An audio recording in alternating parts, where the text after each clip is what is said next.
So now that we know how to pronounce vowels and we've looked at the articulation of the vowels and we've understood the different sounds for all of them, let's just revise them quickly. We've got one and only one sound for A, I, and U, and then two possible sounds for E, closed and open, and O, closed and open.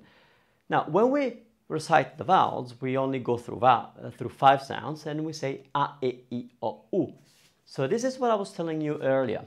So when we say A, the sound comes from here, so it's below your Adam's apple, if you're a man. A, E is right underneath Adam's apple. A, E, I. I is just here, at this point here. So it's the mid-range where your neck creases, like that. So A, E, I. O is quite frontal. It resonates in the entire of your mouth. And you do it with your open mouth, like O. And then when you move on to U, U is when you round your lips and the sound is really, really forward.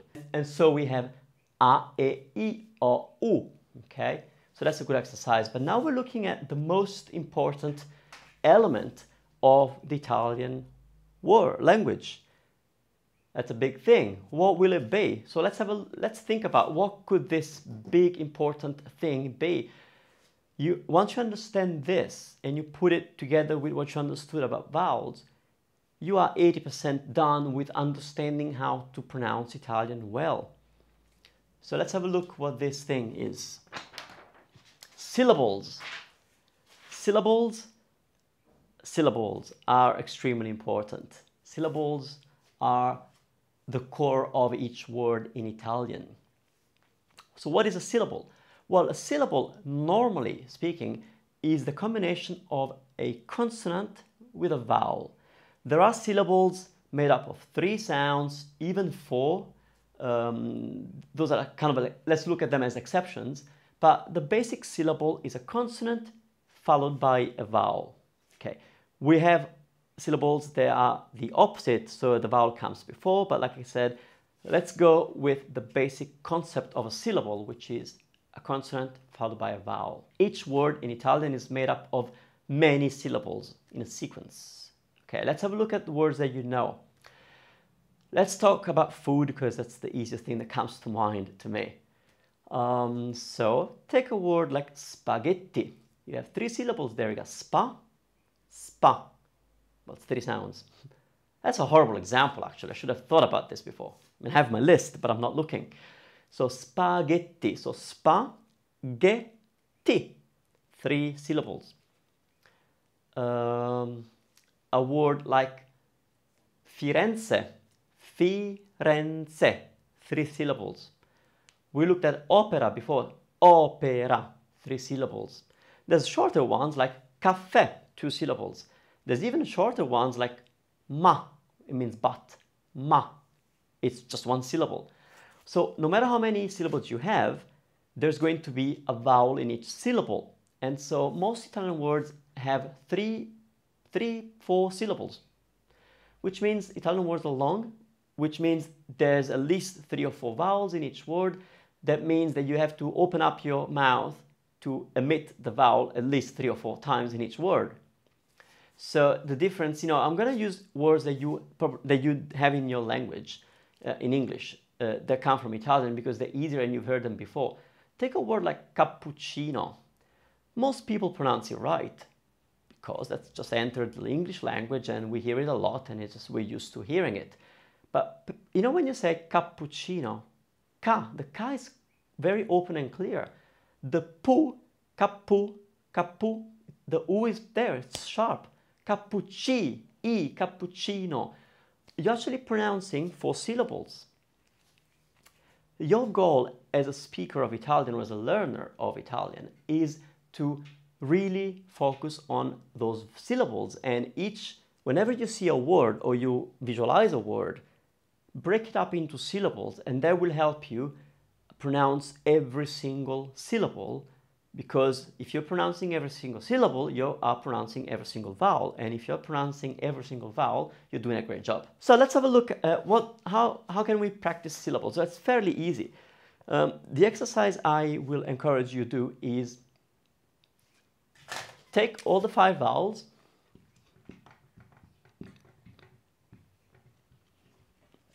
A, E, I, O, U, and match them up with all the consonants. So you start from B or B, and then you would just go ba, be, bi, bo, bu, ba, be, bi, bo, bu. Make sure that you have all the vowels open, and then you just go ba, be, bi, bo, bu. And then you move on to the K sound, then you would say ka, ke, ki, ko, ku. Now later on you will see that C letter has 2 sounds, K and Ch, so let's do the Ch sound, and now what would it be? Well, it'd be cha, che, chi, cho, chu. We're not worrying about how those things are written yet. We'll see that in the next section of the course. And then we get to D. Da, de, di, do, du. F. Fa, fe, fi, fo, fu. Now G, we have 2 options, G and J. Let's do G first. So you go. Ga, ge, gi, go, gu. Now with J. Ja, je, ji, jo, ju. Okay? And on and on and on until you've covered the whole alphabet. After you've done this, I will get you to combine 2 syllables randomly. You will make up words that don't exist. It doesn't matter. The idea is for you to get in the flow of Italian sounding words. Because I'm sure that when you hear Italian speak and you don't know Italian yet, you hear a lot of blah, blah, blah, blah, blah, blah, blah, blah, blah. For this exercise, you will mix random syllables. So let's say we got ba. So let's take ba and match it up with de. Ba, de. Let's keep going with mi. Ba, de, mi. Ba, de, mi. Doesn't exist, okay? Let's make this one a to. Ba, de, mi, to. And that make that one ru. Ba, de, mi, toru. Ba, de, mi, toru. I just made it up. You don't have to get to 5.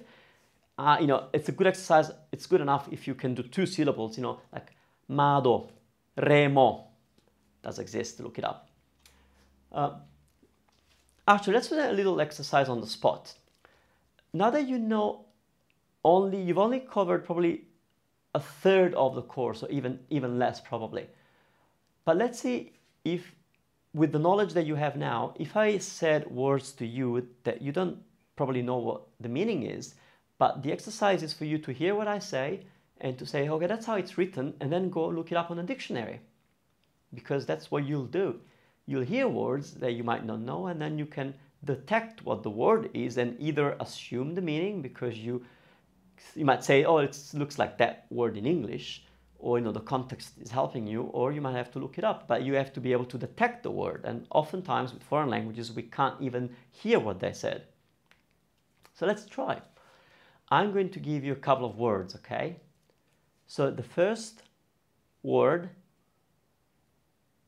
is, I'll make it easy, telefono, telefono, telefono.